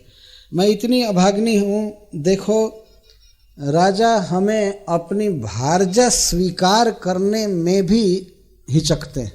ओढ़ुम का अर्थ है स्वीकार। तुम राजा हमको अपनी पत्नी स्वीकार करने में भी हिचकते हैं, पत्नी नहीं मानते। वाह शब्द का अर्थ है दासी भी नहीं मानते। पत्नी की तो छोड़ दो बात, हमको अपनी दासी भी नहीं मानते हैं। तो इसमें कारण क्या है? कारण है कि मेरा भाग्य खराब है। भाग्य का अर्थ है कि हमने पूर्व जन्म में दूसरों को दुख दिया होगा, पाप किया होगा, दुख दिया होगा, सताया होगा जीवों को। इसीलिए मेरा विवाह हुआ इतने अच्छे राजा के साथ, इतने उच्च कुल में, और बेटा तुम पुत्र हुए लेकिन आज ये दशा हो गई। तो अपने कर्म का कोई फल है, इसमें दूसरों को दोष नहीं देना चाहिए। भुंक्ते जनो जत पर दुख दस्तत, यह नीति का श्लोक है। वास्तव में जो दुख होता है इस संसार में किसी को, वह अपने ही कर्मों का परिणाम होता है। दूसरा कोई किसी को सुख दुख नहीं दे सकता है। काहु न को सुख दुख कर दाता, निजकृत कर्म भोग सब भ्रात। किसी को कोई सुख दुख नहीं दे सकता है। यदि ये इस बात को कोई स्वीकार न करे तो उसके सामने प्रमाण दिया जा सकता है कि वास्तव में कोई सुख दुख देने वाला नहीं है। जैसे मान लीजिए कोई किसी का पुत्र है, तो उसको पिता माता या भाई सब सुख देते हैं, वस्त्र देते हैं, भोजन देते हैं, आवास देते हैं और सम्मान देते हैं। लेकिन परिवार के लोग क्या उसके लिए बुखार का प्रयास करते हैं कि इसको ज्वर आवे, इसको सर्दी हो जाए, इसको कुछ हो जाए? क्या परिवार में कोई योजना होती है, प्लान होता है ये दुख देने के लिए? क्या कभी कोई सोचते हैं कि ये हमारे घर का लड़का बहुत दिन स्वस्थ रह गया, अब इसको हॉस्पिटल में भर्ती करना चाहिए, कुछ रोग होना चाहिए इसको? कोई नहीं सोचता है। तो दुख कौन दिया? क्यों ज्वर आ जाता है, क्यों शरीर में रोग हो जाता है? कभी कभी अकस्मात निर्धनता आ जाती है, धन चला जाता है, कभी कभी सम्मान चला जाता है, कभी कभी प्रचुर सम्मान मिलता है। क्यों होता है? ये सब वास्तव में अपने कर्म के फल होते हैं और दिन रात की तरह आते जाते हैं। कभी एकदम ब्राइट उज्जवल दिन आ जाता है, ताप लगने लगता है, कभी अंधकार से भरी हुई रात आ जाती। ये तो चलेगा संसार में। और विशेष करके भक्तों के जीवन में जो सुख दुख देखे जाते हैं वह भगवान की व्यवस्था होती है और उसके पीछे भगवान का कोई स्नेहमय विधान होता है। यहाँ पर दैन्यवश सुनीति अपने को हतभागिनी कह रही है। वास्तव में वह ऐसी स्त्री नहीं है, वह तो परम सौभाग्यवती स्त्री है जिसका पुत्र ध्रुव महाराज हुए। बहुत श्रेष्ठ स्त्री है। पर सिद्धांत यही है कि दूसरे पर दोषारोपण नहीं करना चाहिए। कौन दुख दे रहा है? श्रीमद् भागवतम में एक प्रसंग है, महाराज परीक्षित दिग्विजय करते हुए घूम रहे थे। जब वे कुरुक्षेत्र पहुंचे तो वहां पर पृथ्वी और धर्म आपस में बात कर रहे थे। पृथ्वी गौ माता के रूप में थी और धर्म वृषभ के रूप में। तो वृषभ के 3 चरण कटे हुए थे और वहीं पर एक व्यक्ति हाथ में डंडा लेकर के खड़ा था। वो तो बाद की कथा। तो 3 चरण कटे हुए थे धर्म के। तो महाराज परीक्षित अपने रथ पर खड़ा होकर के और इस दुर्दशा को देख करके, उस वृषभ की दशा को देख करके और बहुत अफसोस करने लगे। वे पूछने लगे कि आपके पैर को कौन काटा है, आपका पैर कौन छिन्न किया, बताइए बताइए। कहीं भी होगा, वो देवता भी होगा तो मैं उसका वध कर दूंगा। इतना तक कहते हैं। मनुष्य की तो बात ही क्या है। पांडवों के द्वारा सुरक्षित इस भूमंडल पर आपके अतिरिक्त ऐसा कोई भी प्राणी नहीं मिला जिसके आंसू गिरे हों इस पृथ्वी पर। बताइए बताइए कौन पापी आपके पैर को काटा है? तो वो तो धर्म थे। वो कहते हैं कि महाराज बहुत से लोग बहुत प्रकार की बात कहते हैं, दुख देने वाला कौन है, इसलिए मेरी बुद्धि तो काम नहीं कर रही है।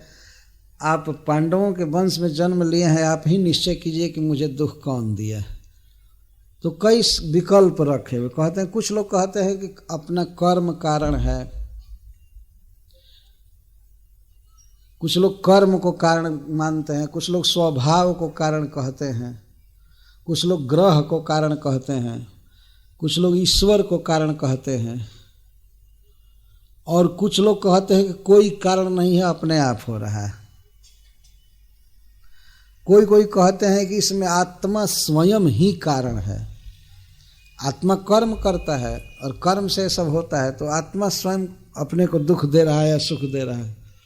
तो बहुत बहुत मत हैं। और कोई कोई कहते हैं प्रकृति कर रही है, बहिरंगा माया शक्ति कर रही है, कोई कोई कहते हैं कि ईश्वर कर रहा है, कोई कोई तो साफ कहते हैं कि ग्रह लग रहा है, ग्रह कर रहे हैं।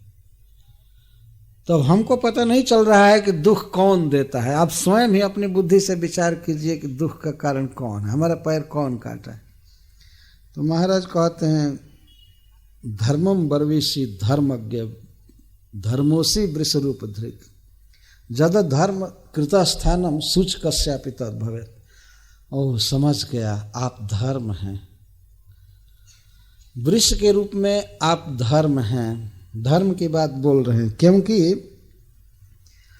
पाप करने वाले व्यक्ति को जो दंड मिलता है उसके पाप का प्रचार करने वाले को भी वही दंड दिया जाता है।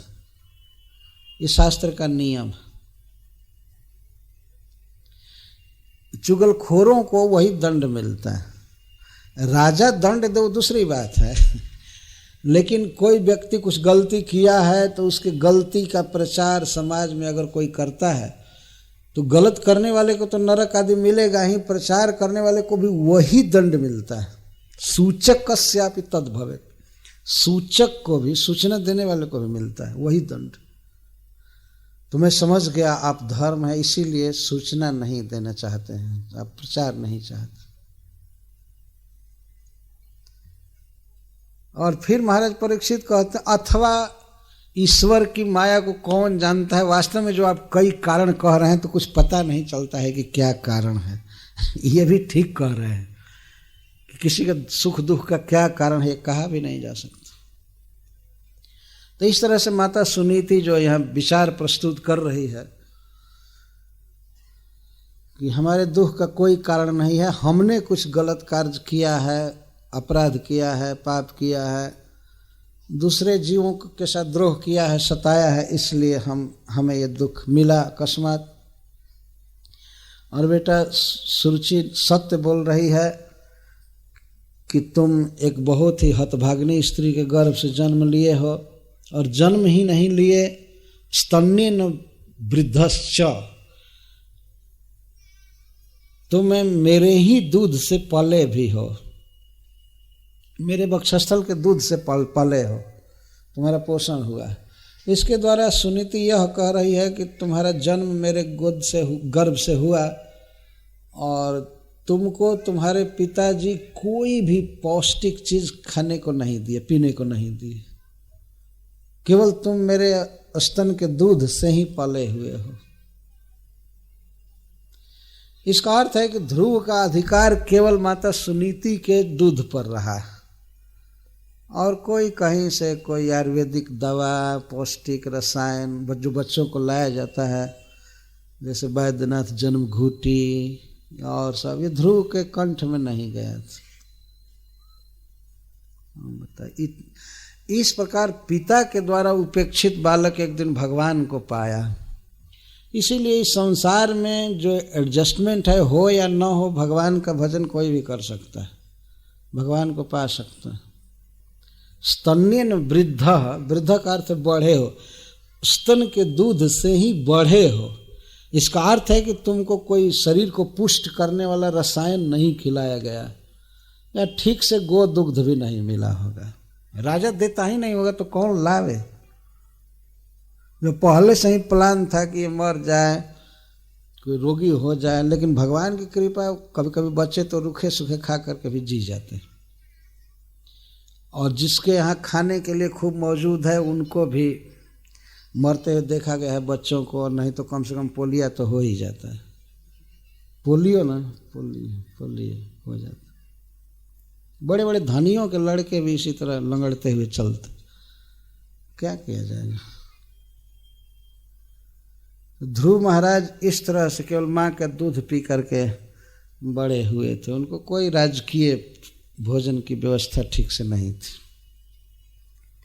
जो बच्चों के शरीर को पोषने के लिए जरूरी होता है। उस प्रकार का तेल, कई बार मालिश और कई पौष्टिक चीज़ खिलाया जाता है जिससे बच्चों का शरीर बढ़े, जिसमें सबसे बेस्ट चीज़ है गाय का दूध। प्रत्येक माता पिता को चाहिए कि अपने बच्चों को गाय का दूध जरूर पिलाएं। तो इस तरह से वो माँ विलाप कर रही है, और करे ठीक कहा है सुरुचि ने। अंत में कहती है कि हे पुत्र, तुम अपनी सौतेली माँ के बातों में बिल्कुल टिक जाओ, स्थित हो जाओ। आतिष्ठ तत्तात विमत्सरस्तो मुक्तम समात्रापि जदव्यलीकम। यद्यपि तुम्हारी सौतेली माँ ने द्वेष से तुमसे कहा है, लेकिन जो बात कहा है कि अधोक्षज के चरण कमलों की आराधना करो, भगवान विष्णु का भजन करो, ये बहुत अच्छी बात कहा उसने, बहुत अच्छी बात कहा। अरे भले क्रोध में कहा, ये अच्छी बात कही है तो वो मानने लायक है ना। क्रोध में भी उसने कहा, द्वेष से उसने कहा है कि जाओ जाओ भगवान का भजन करो, ये बहुत अच्छी बात कहा है। उसकी बात पर तुम टिक जाओ, स्थित हो जाओ। आतिष्ठ तत्तात विमत्सरस्त्वम, तुम उसके साथ मत्सरता मत करो, मात्सर्य भाव त्याग कर सुरुचि की बातों पर टिक जाओ, प्रतिष्ठित हो जाओ, और जाओ अधोक्षज के चरण कमलों की आराधना करो।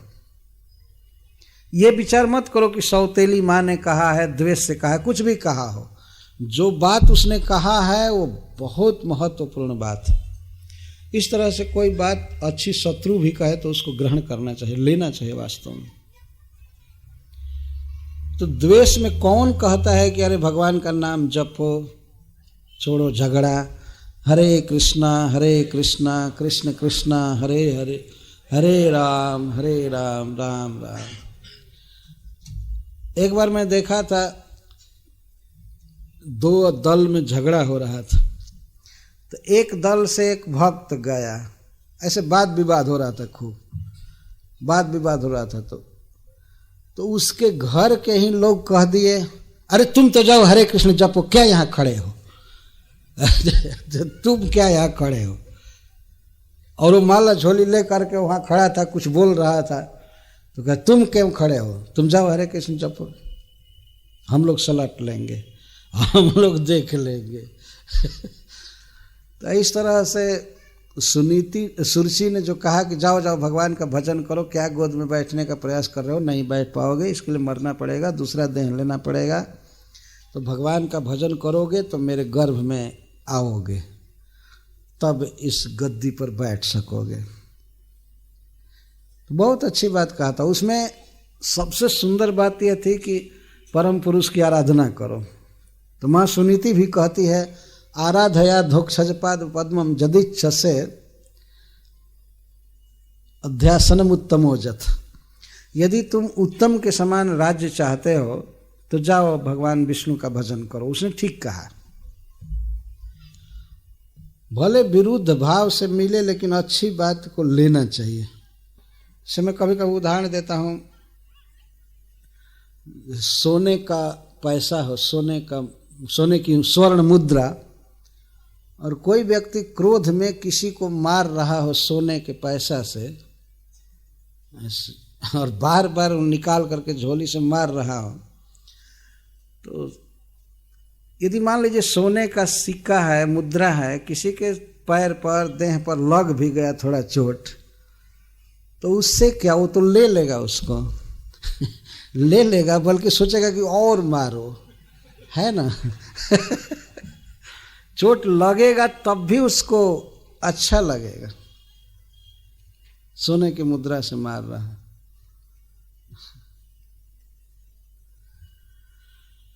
तो इस तरह से यदि महत्वपूर्ण बात है और शत्रु बोल रहा है, कोई भी बोल रहा है, तो उसको ग्रहण करना चाहिए। कभी कभी लोग उन बातों को ग्रहण नहीं करते हैं जब कोई बच्चा बोलता है, तो बच्चा ही बोले लेकिन अच्छी बात बोले तो उसको ग्रहण करना चाहिए।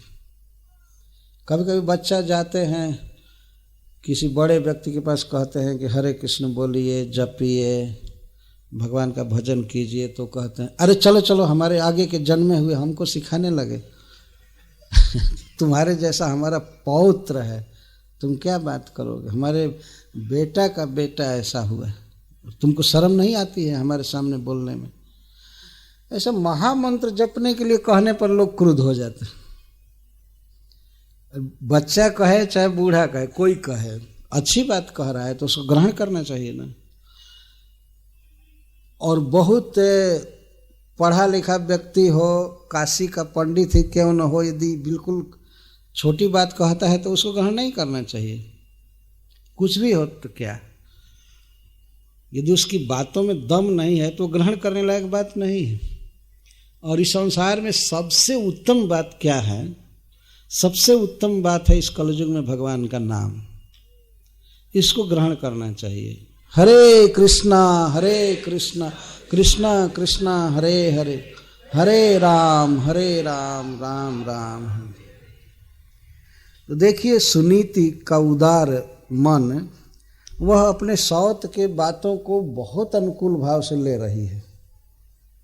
इससे सिद्ध होता है कि सुनीति स्वयं भी भगवत भक्त नारी थी, भक्ति योग में थी, इसलिए ऐसी बात कह रही है। नहीं तो वो ध्रुव से कह सकती थी जाओ जाओ अपने मामा के यहाँ बुला लाओ, पंचायत करेंगे, या नाना को बुला लाओ चाहे इसको बुला लाओ। वहाँ सरकार में केस करने का तो प्रश्न ही नहीं था, वो तो खुद ही सुप्रीम कोर्ट था वो वो राजा ही खुद ही था, अब कहाँ वो नालिश करे, कहाँ अपील करे। लेकिन जो कुछ भी हो, स्त्री तो ऐसा कह सकती थी कि जाओ जाओ बुला लाओ, इधर से बुला लाओ, उसको बुला लाओ, गांव के शहर के 2-4 आदमी को बुला लाओ, तुम आखिर बेटा हो ना। लेकिन उसने कहा नहीं नहीं ठीक है, झगड़ा टंटा करने की जरूरत नहीं है, झगड़ा कलह विवाद करने की जरूरत नहीं है, सीधे जाओ भगवान का भजन करो। यदि चाहते हो ऐसा आसन उत्तम के समान, राज चाहते हो, इससे भी ज़्यादा चाहते हो तो भगवान की शरण में जाओ बेटा। तो ध्रुव ने पूछा कि भगवान कहाँ रहते हैं, तो माँ ने सीधा कह दिया कि भगवान को जो पाना चाहते हैं, भगवान से जो भेंट करना चाहते हैं, वे लोग वन में जाते हैं, ऐसा हमने सुना है। वन में जाने पर भगवान मिल जाते हैं। प्रायः जितने लोगों को भगवान मिले हैं वो वन में ही मिले हैं। किसी किसी को पैलेस में, राजभवन में मिले होंगे, नहीं तो सबको वन में ही मिले। माता अदिति को भवन में मिले, पयोव्रत किया उसने, और भी लोगों को मिले हैं, लेकिन ज़्यादातर वन में जाने पर मिले। ये सारा काम धंधा पॉलिटिक्स आदि छोड़ छाड़ करके वन में जाकर भगवान का भजन किए हैं, तो भगवान से भेंट हुई है, बातचीत हुई है, दर्शन हुआ है। तो यह इतिहास है। तो माने ऐसे ही कह दिया कि वन में जाओ। वन में भगवान रहते हैं, आएंगे भेंट करेंगे। और वन में रहते हुए वृंदावन में रहते हैं भगवान। उन वन में रहने का उनका स्वभाव है। जितने ऋषि मुनि हुए हैं वन में तपस्या किए, जहाँ कोई डिस्टर्बेंस नहीं रहता है, कोई लौकिक बातचीत नहीं, कलह नहीं, कुछ नहीं। माता सुनीति ने इस अवसर पर प्रमाण दिया है शास्त्रों से कि क्यों भगवान विष्णु ही आराध्य हैं। इस विषय पर हम कल विस्तार से चर्चा करेंगे। क्यों सुनीति भगवान विष्णु का ही भजन करने के लिए कह रही है। तो उसने प्रमाण दिया है कि आज तक विश्व में जितने भी धनी से धनी व्यक्ति हुए हैं, सबसे बड़े धनवान वो हैं ब्रह्मा जी, श्री जी और मनु महाराज। ये तीनों भगवान की शरण लिए और भगवान की कृपा से सबसे बड़े पद पर हैं, सबसे बड़े धनी हैं, सौभाग्यशाली। तो कोई भी व्यक्ति जो इस संसार में सुखी होना चाहता है, दीर्घायु होना चाहता है, यशस्वी होना चाहता है और शरीर त्यागने के बाद वह दिव्य लोक में स्थान पाना चाहता है, तो उसे चाहिए कि वह कृष्ण की आराधना करे, विष्णु की आराधना करे। माता सुनीति अपने बच्चे को भगवान की शरण में जाने को कह रही है और वो जानती है कि वन में जाएगा तो भगवान रक्षा करेंगे। नहीं तो कोई माँ अपने 5 वर्ष के बच्चे को वन में जाने को कैसे कहेगी। 5 वर्ष के बच्चे को तो गांव से बाहर जाने को लोग अलाउ नहीं करते कि कहीं भूल जाएगा। पहले मैं देखा करता था, ये मकर संक्रांति के अवसर पर हमारे गांव के पास एक मेला लगता है, तो उसमें छोटे छोटे बच्चों के पॉकेट में लोग उसका एड्रेस लिखकर डाल देते थे और जब बच्चा खो जाता था तो अनाउंसिंग बूथ पर वो लोग ले जाते थे और पढ़ करके वो लोग कहते थे। वो बच्चा नहीं पढ़ सकता था, वो लोग देख करके अनाउंस भी करते थे कि अपने अपने बच्चों के पॉकेट में पिता का नाम, गांव का नाम, ये सब लिख कर डाल दीजिए और उसका नाम। वो तो पशु की तरह, बच्चों को कोई ज्ञान नहीं होता है। जो पूछिए कि तुम्हारे पिता का क्या नाम है, तभी नहीं बता सकते, गांव का नाम भी नहीं बता सकते। उनको पूर्व पश्चिम उत्तर दक्षिण कुछ मालूम नहीं होता। उससे तो ज़्यादा ज्ञान कुत्तों को होता है। एक बार घूम जाते हैं बस वो वहाँ से चले आते हैं ऐसा देखा गया है।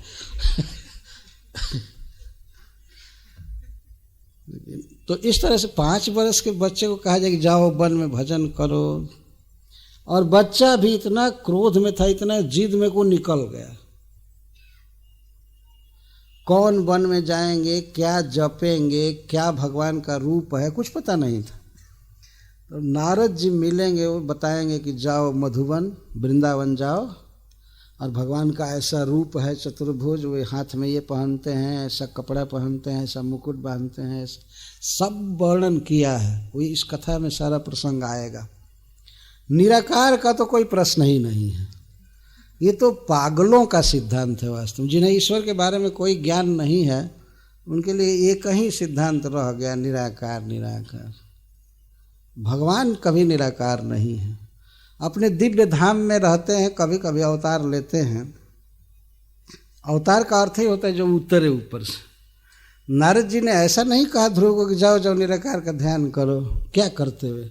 अब तक तो कर ही रहे थे, रो रो करके निराकार का ध्यान करें। खूब भगवान की लीलाओं का वर्णन किया, महामंत्र दिया जपने के लिए, ओम नमो भगवते वासुदेवाय, ये मंत्र दिया। ऐसा नहीं कह दिया कि जो तुम्हारी इच्छा हो बस जपा करो, नहीं। वेदों में मंत्रों का वर्णन है। जैसे हम लोगों को दिया जाता है हरे कृष्णा कृष्ण कृष्ण हरे हरे, हरे राम राम। यह बिल्कुल स्पष्ट मार्ग है, बिल्कुल उज्जवल। हम लोगों को भी ठीक उसी तरह से दिया गया है। भगवान का रूप दिया गया है, रूप का वर्णन किया गया है, इनकी लीलाओं का वर्णन है शास्त्रों में, इनके पूजा की पद्धति का वर्णन है, भक्तों के भोजन का भी वर्णन होता है कि ऐसे खाना चाहिए, ऐसे खाना चाहिए, ये चीज़ खाना चाहिए, एकादशी को अन्न नहीं खाना चाहिए, भगवान को अर्पण करके खाना चाहिए, क्या जपना चाहिए, सब दिया गया है, कैसे रहना चाहिए, तब भगवान मिलते हैं ना। ऐसे फ्री छोड़ देने से कि तुम्हारे मन में जो भी आ रहा हो बस सोचा करो यही ध्यान हो जाएगा, ये कोई भजन थोड़े। बहुत अज्ञान संसार में फैला हुआ है। तो कल हम लोग सुनेंगे किस प्रकार सुनीति शास्त्रों से प्रमाण दे रही है कि भगवान की आराधना बड़े बड़े लोगों ने किया। ब्रह्मा जी ने, लक्ष्मी जी ने, मनु महाराज ने, और इनकी परंपरा में आने वाले बहुत लोगों ने। और ये लोग जीवन की सर्वोच्च सिद्धि को प्राप्त किए, इस जीवन में भी और दूसरे जीवन में भी।